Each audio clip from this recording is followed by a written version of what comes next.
ప్రభువా అయ్యా, ఇదిగోనైనా మీ పిల్లలను మీరు ప్రేమించి దేవా, ఇదిగోనైనా అనేకులను ప్రేరేపించి మీరు ఇచ్చినటువంటి ఆహారం బట్టి మీకు వందనాలు, స్తోత్రములు అయ్యా.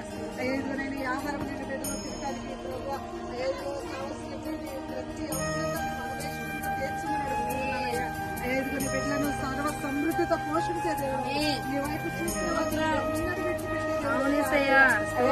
నీ బిడ్డలను నాయన అనేకులు ప్రేమించి వారి గుప్పుని నింపగలిగినట్లుగా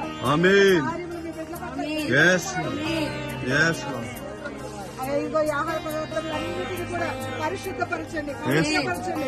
అయ్యా, ఇదిగో నీ బిడ్డలో తింటున్న ప్రతి వారు నాయన అనేకుల కొరకు ఎవరైతే దీనికి అయ్యా సహాయం చేస్తారో ఆ బిడ్డలందరి కొరకు ప్రార్థించినట్లుగా నీ కృపను అనుగ్రహించమని అడుగుతున్నానయ్యా. అయ్యా, నీ కృపలో బిడ్డలను బలపడుతుంది, ఇంటి కార్యక్రమంలో ఇంకా అనేకం చేయగలిగినట్లుగా నీ కార్యములు జరిగించి అయ్యా, ఇది నామములో జరిగించి